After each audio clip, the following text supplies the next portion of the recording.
Hi everyone, my name is MD samim। Currently I am second year MBBS student. काफ़ी सारे बच्चे जो NEET 2023 के लिए ऑनलाइन प्लेटफॉर्म से पढ़ाई कर रहे हैं, उन लोगों के दिमाग में एक कॉमन सा डाउट है जो मैं इस वीडियो के थ्रू क्लियर करूंगा।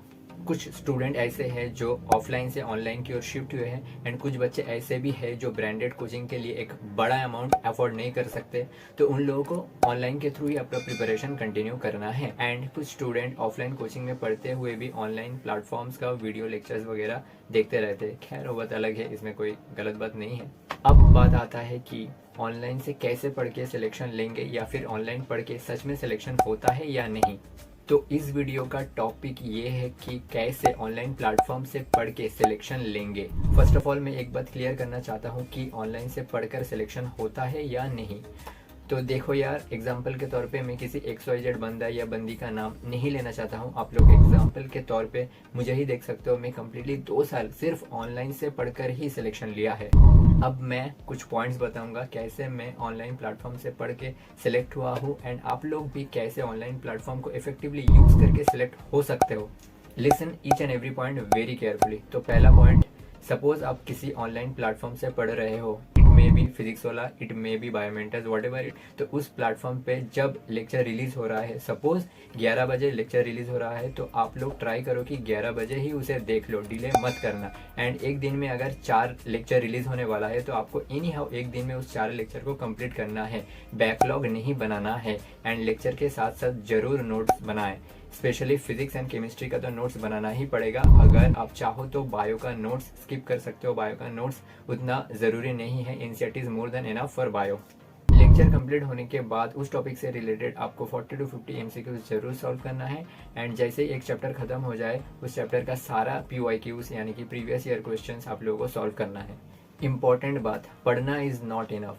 पढ़ लिया, लेक्चर देख लिया, DPP कर लिया, but that is not sufficient to crack NEET. Self analysis is also very important. You have to analyze yourself. तो एनालिसिस करने के लिए आपको रेगुलर टेस्ट देना है, कोई भी टेस्ट मिस नहीं करना है। What ever be the preparation, चाहे प्रिपरेशन हो या ना हो, आपको कोई भी टेस्ट मिस नहीं करना है। एंड इम्पॉर्टेंट बात, अगर आप ऑनलाइन से सिलेक्शन चाहते हो तो आपको पंक्चुअल होना पड़ेगा, डिटरमाइंड होना पड़ेगा एंड ऑनेस्ट होना पड़ेगा। क्योंकि जब आप ऑनलाइन टेस्ट दे रहे होते हो तो there is no one to check during the test. तो आप इजीली चीट करके टॉप कर सकते हो, बट ऐसा करने से आप खुद के साथ ही चीट कर रहे होते हो एंड इससे आप कभी भी नीट क्लियर नहीं कर पाओगे। फ़ोन से हम लोग पढ़ रहे होते हैं तो फ़ोन के डिस्ट्रैक्शन से हम लोगों को बचना है। डिस्ट्रैक्शन इज़ वेरी कॉमन, सबके साथ होता है, but we need to minimize it.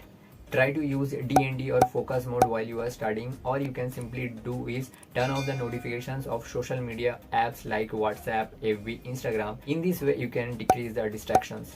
आप लोग जिस तरह से ऑफलाइन क्लासेस अटेंड करते थे, अगर उसी तरह फुल कंसंट्रेशन के साथ अपने फिक्स्ड स्टडी प्लेस पे बैठकर ऑनलाइन क्लासेस करोगे, अगर कंसिस्टेंटली आप 1-2 साल ये काम कर लोगे तो कोई आपको सिलेक्शन से रोक नहीं सकता। इनफैक्ट मुझे तो ऑनलाइन क्लासेस ज़्यादा बेटर लगते हैं, क्योंकि 11-12 में मैं जब ऑफलाइन कोचिंग लिया करता था तब मैं प्रॉपरली नोट्स नहीं बना पाता था, कुछ पॉइंट छूट ही जाता था। लेकिन ऑनलाइन में ये प्रॉब्लम नहीं होता है, we can properly make our notes. Now last point but not the least, आप लोग लेक्चर देख लिए and you are done with DPP and test, but that is not enough to clear NEET.